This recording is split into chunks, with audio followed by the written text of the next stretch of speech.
이 시편 23편은 세계 그리스도인들이 가장 좋아하는 시편입니다. 우리나라에서도 각종 지방의 방언대로 이 시편 23편을 기록할 만큼 우리나라에서도 굉장히 인기가 있는 그런 하나님의 말씀이 됩니다. 경상도 버전, 전라도 버전, 강원도 버전, 제주도 버전, 이 각종 지역 방언의 버전들이 다 나와서 아주 읽어보면 굉장히 재미있게 읽어볼 수가 있습니다.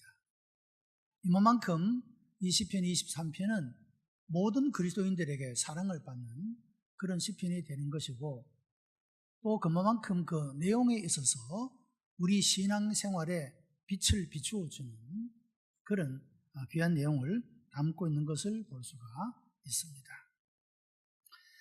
시편 23편은 크게 두 부분으로 나눌 수가 있는데, 1절에서 4절은 여호와는 선한 목자이시다, 그래서 자기 자신을 먹이시고 보호하시는 분이심을 노래하고, 5절에서 6절은 여호와는 의로운 심판으로 자기 자신을 우대하여 주신다라고 노래하고 있습니다. 이 시편 23편의 저자인 다윗은 그 자신이 양을 치던 실제 목자였습니다. 그리고 30세에 왕이 되어 이스라엘 백성을 다스리는 그런 목민관이었고, 또 하나님께서 목자같이 다윗의 모든 일생을 보호하시고 인도하신 그런 신앙생활의 경험을 가지고 이런 시편을 짓고 있다라고 하는 것입니다. 지금도 이스라엘 성지에 가보면 많은 목자들이 그 들에서 양을 치는 그런 모습을 보게 됩니다. 메마르고 삭막한 그런 광야에서 양을 치는 모습을 보면 그 목자의 수고가 참 많겠다는 생각을 가지게 되고, 양들이 목자의 인도가 없이는 살아갈 수가 없겠다 하는 그런 생각도 가지게 됩니다. 길도 잘 찾을 수가 없고, 물이 어디 있는지 풀이 어디 있는지 목자가 인도해 주지 아니하면 양이 스스로 찾아갈 수 없는 그런 모습들을 볼 수가 있다라고 하는 것입니다. 오늘 이 말씀 우리가 다 같이 묵상하면서 우리들도 새로운 영감을 얻고 위로와 힘을 나의 목자가 되시는 그 주님께로부터 얻게 되어지는 은혜가 예배하는 우리 모든 성도들 가운데 함께 하시기를 주님의 이름으로 축복합니다.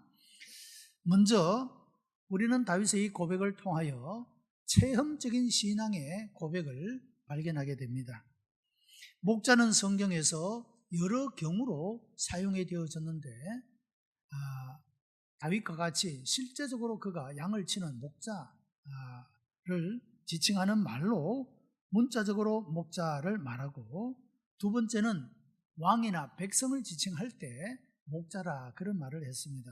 사무엘하 5장 2절에 보면 여호와께서도 왕에게 말씀하시기를 내가 내 백성 이스라엘의 목자가 되며 그랬습니다. 왕은 그 백성들을 하나님의 뜻대로 하나님이 기뻐하시는 대로 인도해 가는 목자가 되고 있음을 말씀하고 있다는 것입니다. 세 번째는 하나님 자신을 목자라고 말씀을 하고 있습니다. 시편 78편 52절에 자기 백성을 양같이 인도하여 내시고 광야에서 양떼같이 지도하셨도다 라고 말씀을 합니다. 이스라엘 백성들이 애굽에서 구원을 받고 그들이 광야의 길을 가는 동안에 여호와 하나님이 친히 그들의 인도자가 되시고 보호자가 되신 모습을 보게 됩니다. 하나님 임재의 상징으로 구름 기둥과 불 기둥이 낮과 밤을 통하여 그 백성들을 지도하고 그리고 보호하고 있는 그런 모습을 볼 수가 있는 것입니다. 이와 같이 하나님 자신이 목자가 되신다 하는 사실을 말씀합니다. 네 번째는 예수 그리스도가 목자이다 라고 성경은 말합니다. 요한복음 10장 1절에 예수님께서 친히 스스로를 자칭하며 나는 선한 목자다 그렇게 말씀하셨습니다. 예수님은 선한 목자가 되셔서 우리를 하나님 나라로 이끄시고 인도하시며 이 땅에 살아가는 모든 날들 동안에 목자 되시는 주께서 우리를 보호하여 주심으로 우리가 이 땅에 살아가는 동안에 안전하게 평화롭게 소망 가운데 풍성하게 살아갈 수 있게 된다라고 말씀하고 있는 것입니다. 본문의 다윗은 그 자신이 양을 치는 목자였고 이스라엘의 왕으로 백성들을 보호하는 목자였으며 하나님을 신앙했고 또한 그리스도에 대하여 예언했습니다. 그러므로 다윗은 이런 여러 종류의 목자와 다 관계된 그런 사람이었다라고 말할 수가 있겠습니다. 아담의 아들 중 가인은 농부였고 이스라엘의 조상인 아벨은 목자였습니다. 또 이스라엘 민족의 조상이라 불려지는 아브라함이나 이삭이나 야곱도 다 목자였습니다. 출애굽 후의 광야의 생활도 유목의 생활을 했습니다. 그들은 유목 생활을 통해서 양이나 목자가 어떤 존재이며 어떤 관계에 있는지를 너무도 체험적으로 잘 알고 있었습니다. 다윗도 이런 익숙한 체험에서 여호와는 나의 목자시니라고 그렇게 신앙을 고백하고 있다는 것입니다. 오늘날 사람들은 신앙을 철학적으로 이해하려는 그런 경향이 있습니다. 그래서 어떤 진리를 알면 그것으로 되었다라고 생각을 합니다. 어떤 사람들은 단순한 의식으로 이해를 합니다. 그래서 내가 예배에 참여했다, 그것으로 의무를 다했다고 생각하는 사람도 있습니다. 물론 우리 신앙에는 의식이나 이런 사고가 있어야 합니다. 그러나 우리가 구체적이고 실제적인 생활 속에서 우리 신앙의 그 능력이, 하나님의 말씀의 그 능력이 우리의 구체적인 생활 속에서 나타나는, 그것을 체험하는, 여러분, 이런 우리가 삶을 마땅히 살아가야 된다라고 하는 것입니다. 이런 체험적인 신앙의 체험을 가지고 살아가는 사람은 어떤 유혹과 시험이 와도 그것 때문에 실망하거나 넘어지지 않습니다. 그 신앙의 체험이 지금도 살아 계셔서 우리의 목자가 되셔서 우리를 보호하시고 인도하시는 것을 생활 속에서 체험하며 살아가기 때문이라고 하는 것입니다. 여러분, 혹 우리가 어떤 다급하고 위급한 일을 만날 때 우리 입에서 주여! 라는 아주 외마디 그런 소리가 나타나지 않습니까? 운전을 하다가 어떤 굉장히 위급한 순간을 만날 때 여러분 다 그런 경험들을 가질 겁니다. 주여! 라고 아주 외마디 외침을 외칩니다. 여러분, 이런 모습이 무엇이냐? 여호와 하나님을 항상 내 삶에 모시고 내 곁에 두고 그 하나님을 늘 의식하면서 살아가지만 구체적인 생활 속에서 그 여호와 하나님이 나의 도움이 되시고 나의 보호가 되신다는 그런 나도 모르는 신앙의 고백이 내 구체적인 생활 속에서 그렇게 고백되어지는 모습이다, 그렇게 말할 수가 있다라고 하는 것입니다. 칸트는 인간의 행동을 세 가지 물음에 귀결시킵니다. 내가 무엇을 알 것인가? 내가 무엇을 할 것인가? 내가 무엇을 바랄 것인가? 라고 하는 행동의 그 귀결을 세 가지 질문으로 귀결시키고 있는데, 내가 무엇을 할 것인가? 이것은 철학의 영역에 속한 것이라고 할 수가 있겠고, 내가 무엇을 알 것인가 하는 것은 윤리의 영역이라고 말할 수가 있습니다. 내가 무엇을 해야 하느냐, 내가 윤리와 도덕적으로 어떻게 응답하며 살아가느냐, 내가 무엇을 알아야 하느냐, 이런 철학의 영역에서 내가 무엇을 알고 깨닫고 살아가야 하는가, 이런 것들이 우리 인간의 행동들을 그렇게 만들어 간다라고 하는 것입니다. 무엇을 바랄 것인가 하는 것은 종교의 영역에 속한 것이라 할 수가 있습니다. 우리가 아는 것이나 행동하는 것은 우리의 자율적인 영역에 속합니다. 알기를 원하는 것을 배워서 알고, 별로 알고 싶지 않는 것은 모른 채로 살아가고, 어떤 것들은 내가 하고 싶은 것은 열심히 하고 하기 싫은 것은 하지 않고 자율적인 영역에 속한다 할 수가 있습니다. 그런데 내가 무엇을 바랄 것인가, 이것은 신의 존재를 인정하고 그에게 의지하는 삶을 통해서만 가능하다라고 하는 것이죠. 이것은 내 스스로 내 힘과 내 능력으로, 내 지식으로, 내 경험 안에서만 살아가는 삶이 아니라 하나님과의 관계 속에서 내 인생을 그분에게 의지하고 의탁하면서 그 하나님의 인도하심과 도우심을, 필요를 채우시는 그 은혜를 만나는 이런 삶을 신앙의 생활이라고 부를 수가 있다라고 하는 것입니다. 누가복음 7장 2절로 8절에 보면 백부장이 자기의 종의 병을 위하여 예수님께 나와 간구하는 그런 이야기가 나옵니다. 예수께서 이 백부장의 이야기를 듣고 내가 가서 고쳐주리라고 했습니다. 이때 이 백부장은 집까지 오실 필요가 없습니다. 그냥 여기서 말씀만 하시면 내 종이 낫겠습니다 라고 그렇게 대답을 했습니다. 여러분, 요즘에 갑질이라고 하는 것이 유행어처럼 되고 있지 않습니까? 돈을 많이 가지고 있는 사람이나 어떤 위치를 가지고 있는 사람이 그렇지 못한 사람을 향하여 인격적 모독을 하고 수치스러운 행동을 유발시키는 그런 갑질의 모습을 볼 수가 있지 않습니까? 그런 의미에서 보면 이 백부장은 굉장히 참 좋은 사람이었다 할 수가 있습니다. 백부장은 그 당시의 위치가 이 팔레스타인, 이 이스라엘을 점령한 점령 군인의 고위 장교입니다. 굉장히 신분이 높은 위치에 있는 그런 분이라 할 수가 있죠. 그런데 그 집의 하인, 업신여겨도 되고 얼마든지 무시할 수도 있는 그런 상대입니다.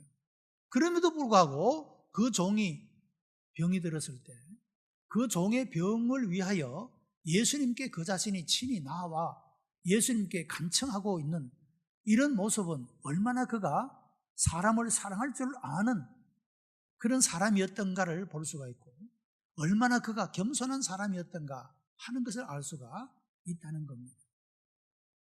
그리고 예수님은 창조주 하나님이시고 전능하신 분이시기 때문에 우리 집에 와서 그 내 종에게 안수를 하거나 직접적으로 어떤 행동을 하지 않아도 창조주 하나님이 모든 만물을 말씀으로 창조하셨기 때문에 이곳에서 말씀만 하셔도 내 종은 나을 수가 있습니다.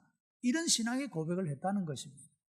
신앙적인 측면에서도 얼마나 백부장의 믿음이 흠모할 만한 그런 믿음을 가졌던가 하는 것을 볼 수가 있습니다.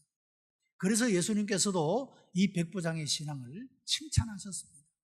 이스라엘 사람들 중에 다시 말하면 하나님의 선민이고 오래도록 조상 때부터 하나님을 믿어왔던 이스라엘 백성들 중에서도 이만한 믿음을 찾아보지 못하였다.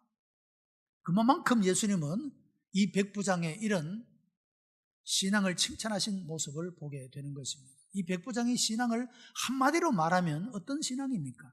체험적인 신앙이라 이 말이죠. 하나님에 대한 신앙이 관념 속에만 머물러 있는 것이 아닙니다. 이론 속에만 만나는 하나님이 아니라는 그 말씀이죠.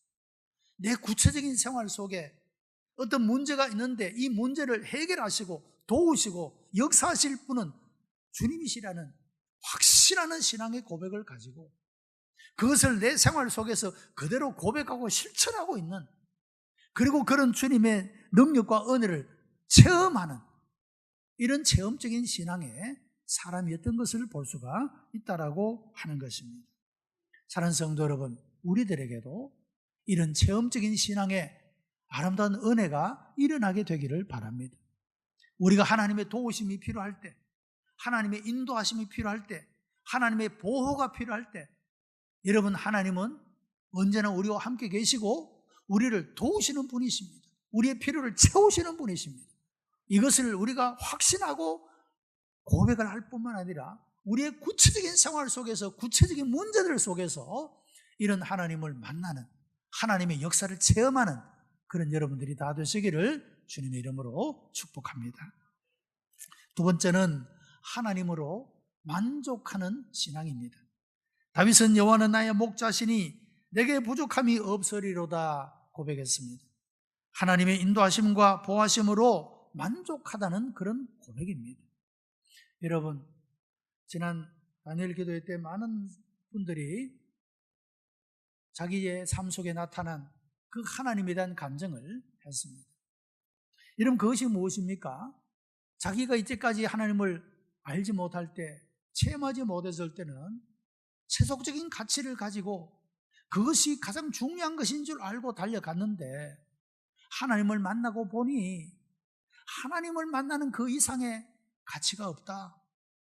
나는 하나님이 함께 계시다는 그 사실만으로 나는 만족할 수가 있다. 감사할 수가 있다. 공통되는 신앙의 고백이 그런 간증이 아니었습니다.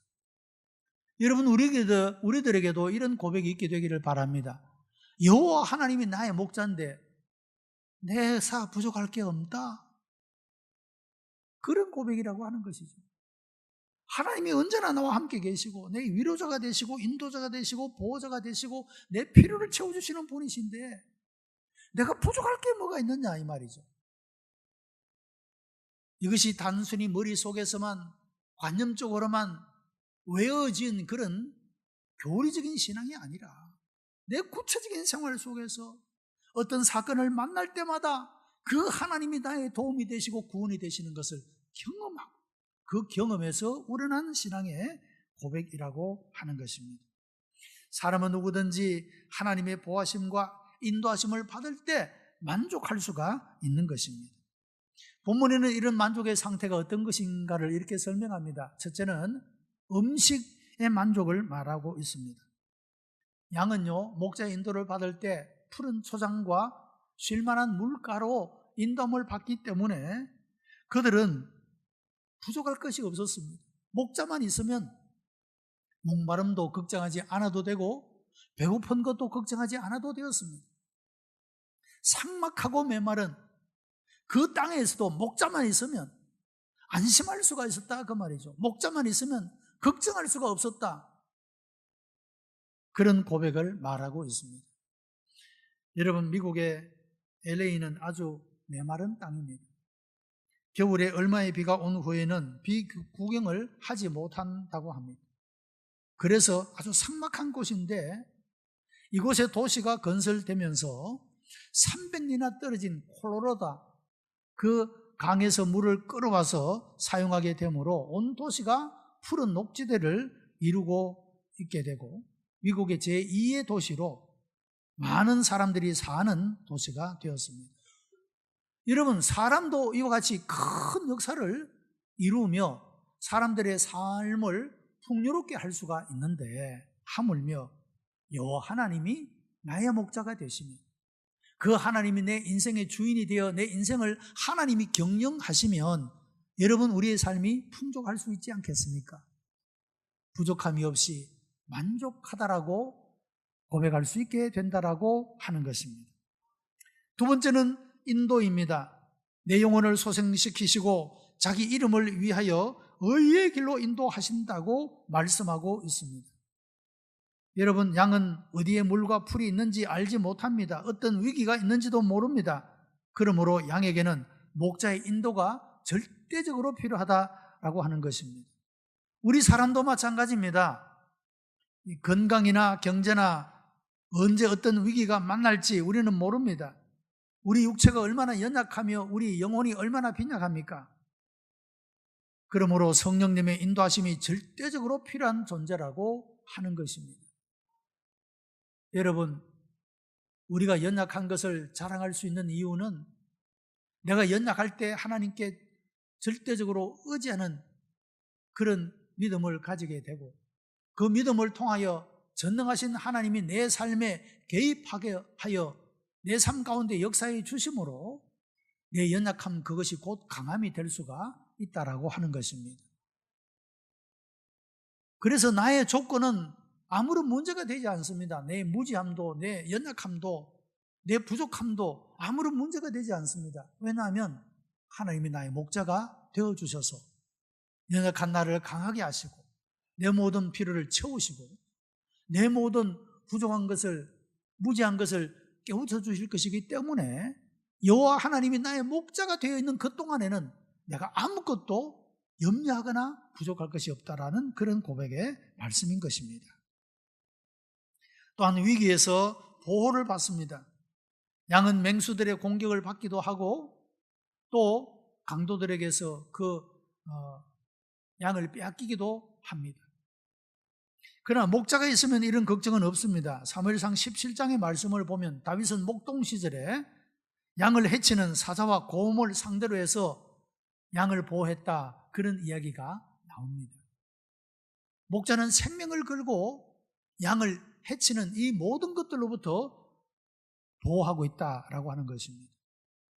여러분, 우리 장로교 신조 가운데 도르트 5개 조항이라고 하는 것이 있습니다. 이 도르트 5개 조항 가운데 하나가 전적 타락이라고 하는 것이 있습니다. 무슨 말이냐면 우리 인간은 전적으로 타락했다고 하는 겁니다.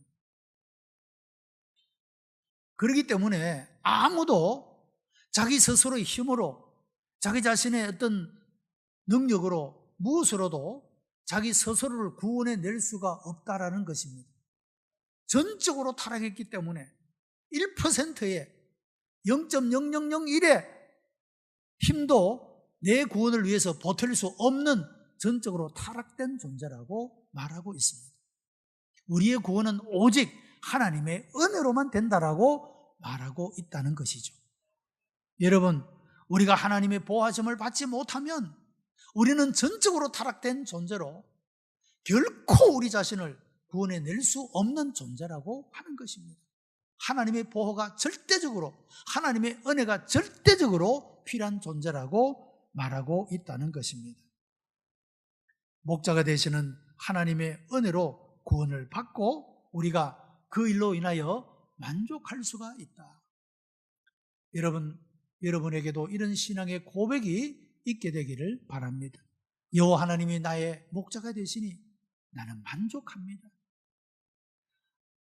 때때로 우리는 하나님의 주신 것들 때문에 우리가 좋아하고 감사하기도 하지만 더 중요한 것은 하나님 자신, 그분은 아직 나에게 가장 좋은 것을 주지 않았고 앞으로 내 모든 삶을 통하여 더 귀하고 아름다운 것들을 주실 분이기 때문에 지금 나에게 있는 것 때문에 혹 교만하거나 혹시 없는 것 때문에 불평하는 것이 아니라 여호와 하나님이 나의 목자인 이상 나는 그저 감사할 수 있고 만족할 수가 있다.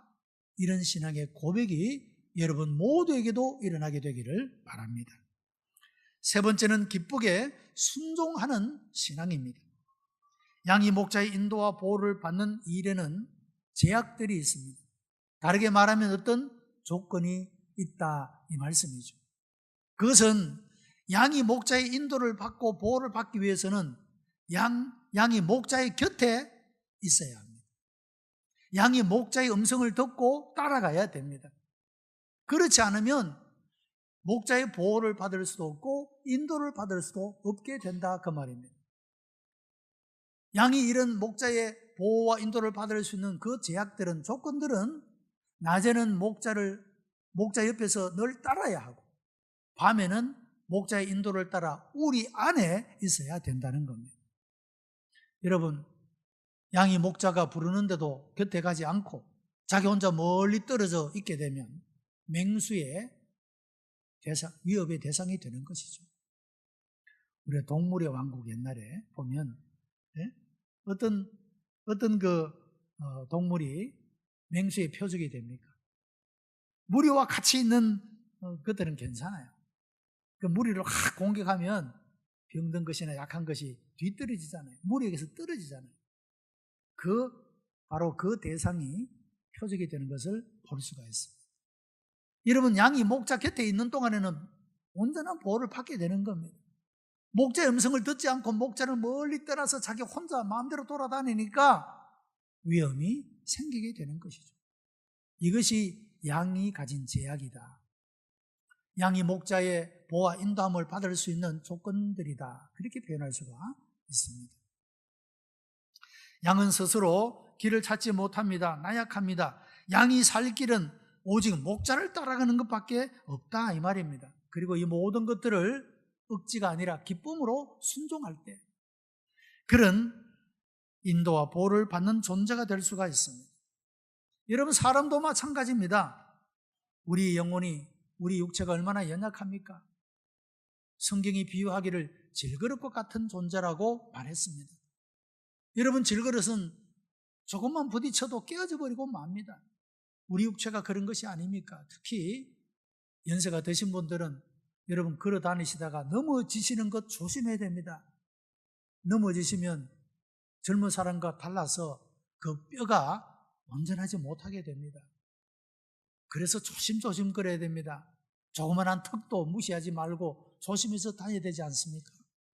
우리 육체라는 것이 얼마나 연약합니까? 여러분, 병의 침투에 얼마나 나약한 것이 우리 인생이 아닙니까? 하나님의 보호하심이 없으면 참으로 비참한 것이 우리 인생이라고 하는 것입니다. 그러나 목자가 되시는 주께서 우리 주인이 되시고 그분이 나의 목자가 되시는 동안에는 내 모든 연약한 것을 보호하시고 우리의 무지함과 나약한 그 모든 것들도 문제가 되지 않도록 보호하시고 인도하시는 이런 은혜를 베풀어 주신다고 하는 것입니다. 파스칼은 인간의 비참과 하나님의 은혜는 다 같이 견지되어야 한다라고 했습니다. 인간의 비참을 모르고 하나님의 은혜만 알 때는 교만한 철학자가 된다고 했습니다. 하나님의 은혜는 모르고 인간의 비참만 알게 되면 절망적인 무신론자가 된다고 했습니다. 여러분, 이렇게 나약한 우리를 하나님이 보호하신다는 사실을 깨달을 때 우리는 겸손하게 하나님께 감사할 수가 있습니다. 그러나 내 인간의 연약함은 모르고 어떤 일이 잘 되면 교만해질 수가 있다라고 하는 것이죠. 여러분, 하나님의 은혜는 모르고 인간의 비참함만 알면은 운명에 따라서만 살아가는 존재요. 체념하고 자포자기하는 절망적 무신론자가 되어져 버리고 만다라고 하는 것입니다. 양은 자신의 연약을 알고 목자의 보호와 인도가 절대적으로 필요하다는 것을 알기 때문에 목자의 음성을 듣고 따라가게 되는 것입니다. 이것이 유일한 생명의 길이기에 즐겨 복종하는 것입니다. 성도 여러분, 우리도 목자이신 주님의 음성을 분별하고 기꺼이 주님을 따라가야 합니다. 졸업과 입학 시즌이 되면 여러분, 이단들이 얼마나 많이 설치는지 모릅니다. 특히 대학교 입학하고 하게 되면 각종의 위장된 단체들을 만들어서 봉사단체, 무슨 성경공부단체, 무슨 여러 동아리 이런 것을 통해서 유혹합니다. 여러분, 아이들은요, 이것이 목자 되시는 하나님의 음성인지 사탄의 음성인지를 잘 분별하기 어렵습니다. 확인해 주어야 합니다. 본인들도 어떤 동아리, 단체 이런 데 소속되려고 하기 전에 반드시 정체를 확인부터 해야 됩니다. 위장된 단체들이 많기 때문에 그렇습니다. 신천지, 하나님의 교회, 여러분, 이런 단체들이 얼마나 봉사단체를 위장하고 얼마나 많이 나타나는지 모릅니다. 명목은 좋은 것인데 감추어둔 발톱이 있는 것입니다. 조심해야 합니다. 우리가 주님의 목자의 음성을 분별할 때 우리는 진리의 길, 생명의 길, 믿음의 길을 걸어갈 수가 있는데 그 목자의 음성을 구별하지 못하면 도둑의 소리를 듣고 따라가는, 다른 사람의 소리를 듣고 따라가게 되면 어려움을 겪게 될 수밖에 없게 된다라고 하는 것입니다. 또한 다윗은 승리의 확신을 가지고 찬양을 하고 있습니다. 주께서 내 원수의 목전에서 내게 상을 베푸시고 기름으로 내 머리에 바르셨으니 내 잔이 넘치나이다 라고 승리의 노래를 부르고 있습니다. 다윗은 전쟁에서 승리하게 하시는 하나님의 은혜를 체험하고 확신을 가지고 노래합니다. 여러분, 제일 최초로 다윗이 승리했던 것이 블레셋 장군 골리앗과의 싸움에서 승리 아닙니까? 여러분, 아마도 다윗의 일생 중에서 이 싸움에서 승리한 것 가장 1순위를 꼽으라고 한다면 제일 첫 번째 골리앗과의 싸움에서 이긴 아마 이 이야기일 것입니다. 상대가 되지 않지 않습니까? 키를 보나 덩치를 보나 무장으로 보나 다윗과 골리앗은 비교가 되지 않습니다. 다윗은 양을 치는 막대기 하나, 물맷돌 5개 그것만 가지고 갑니다. 골리앗은 온통 머리끝부터 발끝까지 갑옷으로 무장을 했습니다. 칼을 가지고 있습니다. 창을 가지고 있습니다. 키도 크고 체구도 좋습니다. 보통 사람보다 어깨 위나 더 하다고 했으니까 얼마나 큰 사람입니까? 아무도 겁이 나서 상대하지 못할 때 다윗이 그런 고백을 하죠. 너는 칼과 단창으로 내게 나오거니와 나는 하나님의 이름으로 내게 나간다. 그 하나님의 이름으로 나가게 될 때 하나님은 하나님 자신의 이름을 위하여 다윗에게 승리를 주신 것입니다. 여러분, 우리가 하나님의 영광을 위하여 우리가 어떤 목적을 세우고 그 일을 하고자 하면 하나님은 그 자신의 이름을 위하여 우리에게 이루실 줄로 믿습니다. 다윗의 일생은 하나님의 선하심과 인자심이 따르는 생이었습니다. 다윗이 하나님의 말씀에 기쁘게 순종했기 때문이라고 하는 것입니다. 사랑은 정결에 있고 부는 가난에 있고 자유는 순종에 있습니다. 여러분, 진정한 자유는 진리에 순종하는 것입니다. 진리는 우리를 자유하게 합니다. 여러분, 하나님의 말씀은 우리가 가지고 있는 모든 불안과 염려와 두려움, 어둠으로부터 우리를 억누르는 모든 스트레스로부터 우리를 자유하게 하는 능력이 있습니다. 자유는 진리로부터 온다라고 하는 것입니다. 여러분, 여호와 하나님은 나의 목자시니 이것은 진리입니다. 이 진리의 말씀을 붙잡음으로 우리가 만족하지 못하고 감사하지 못하고 불안과 염려 속에서 살아가는 이런 우리 모든 삶으로부터 자유의 기쁨을 얻게 되기를 바랍니다. 우리의 구체적인 생활 속에서 나를 도우시고 나를 보호하시고 인도하시고 채우시는 이런 하나님의 실제적인 은혜와 능력을 만나는 그런 복된 여러분들이 되시기를 바랍니다. 하나님을 알지 못하는 사람은 어떻게 살든지 어리석은 삶을 삽니다. 그러나 여호와를 나의 목자로 삼고 사는 사람은 복이 있는 사람입니다. 은혜의 체험이 있고 만족이 있고 순종에 있는 자유가 있는 그런 삶을 살게 되는 것입니다. 우리 모든 성도들이 이런 삶을 살아가는 복된 성도들이 다 되시기를 주님의 이름으로 축복합니다. 기도하십시다. 은혜가 풍성한 하나님 감사합니다. 우리를 사랑하시어 하나님의 자녀 되게 하시며 우리의 목자가 되시어 우리의 삶을 보호하시고 인도하시니 감사하옵나이다.